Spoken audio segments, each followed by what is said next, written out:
चल रहे हैं। हाँ सर बस।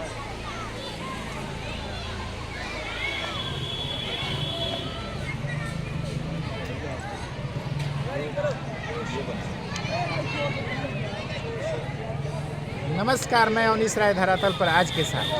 आज हम लोग एंजॉय के मूड में हैं। यहाँ पर चंदनी पब्लिक स्कूल पे आए हैं और यहाँ पर देख रहे हैं कि चारों तरफ गहमा गहमी है।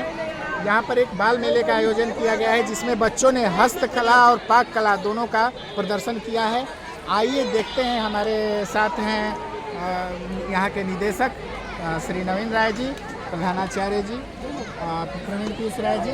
अब देखते हैं यहाँ प्रवेश द्वार में कैसे यहाँ भीतर क्या हो रहा है, यहाँ पर देखा जाएगा। तो यहाँ पर एंट्री पॉइंट है और इससे हम लोग प्रवेश करेंगे और प्रवेश करते हुए भीतर देखेंगे कि बच्चे वास्तव में कर क्या रहे हैं। काफ़ी अच्छा ढंग से इसका एंट्री बनाया गया है और यहाँ पर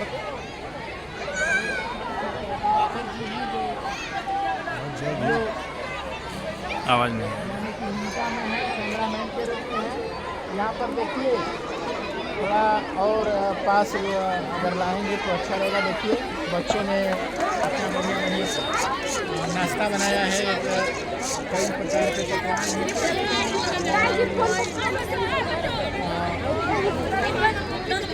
काफ़ी अच्छा है। यहाँ पर खेल द्वारा यहाँ पर खेल का सामान उपलब्ध है। किस प्रकार के कई प्रकार के खेल करना है जो कठिन अवस्था में यहाँ पर देखिए इसको बिना सटे हुए हैं। पूछिए तुम बताओ ये क्या है? ये बज वायर गेम है। हाँ, बज वायर गेम क्या होता है? ये गेम है जिसमें टच हो जाएगा तो आउट हो जाएगा और नहीं यहाँ तक लेके जाएगा तो बिना टच हुए। अच्छा, बिना टच हुए टच हो जाएगा तो इसको इधर क्यों नहीं कर दे रहे हो?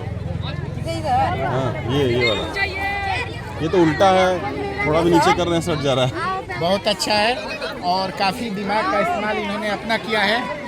यह एक ऐसा चीज़ है जिससे बच्चों की क्रियात्मक शक्ति, बच्चों की सोच क्या है यह दर्शाती है। स्कूल की सोच क्या है, कितना बच्चों को का कोऑपरेशन किया जाता है, ये सब दिखाया जाता है।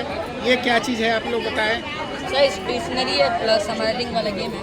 अच्छा, क्या किया जाता है इसमें, क्या करना है? फेंकना है रिंग और इसमें ये तो आपका अगर 2 बार फेंकना है, अगर दोनों बार नहीं आया तो आपका स्टिकर है।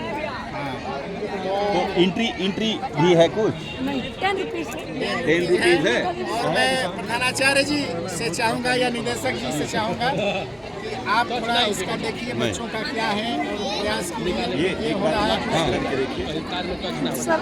एक ही दोगे? दोनों है सर। फिर तुम्हारा बिस्किट जाएगा।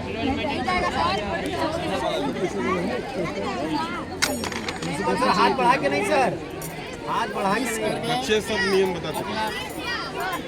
कुछ नहीं आया। हम लोग बोले थे एक बार एक ले चुके। ये नहीं सर, ये नहीं आया। लड़ने के बाद कूद जाए।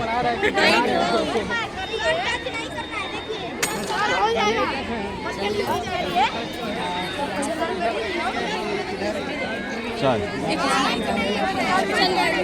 कहाँ गई हमारी मंडली की बच्चियाँ?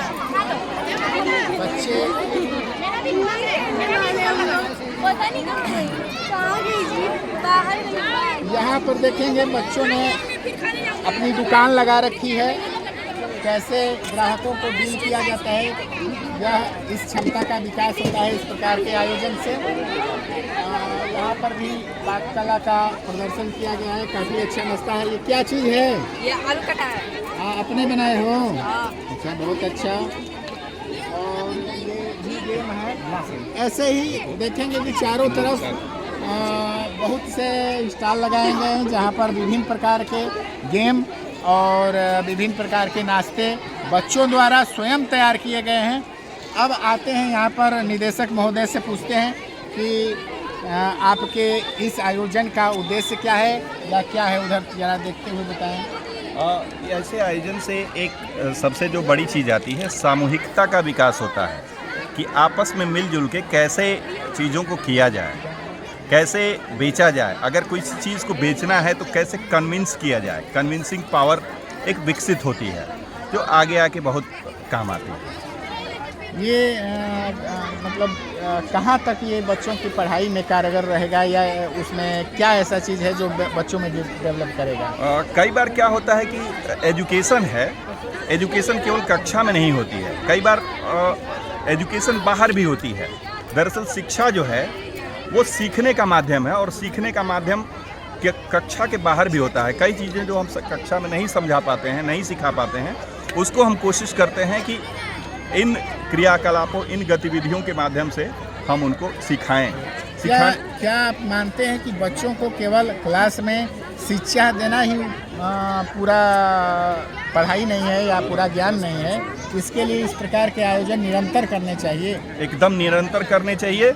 व्यापक शिक्षा का महत्व तभी प्रतिपादित होगा।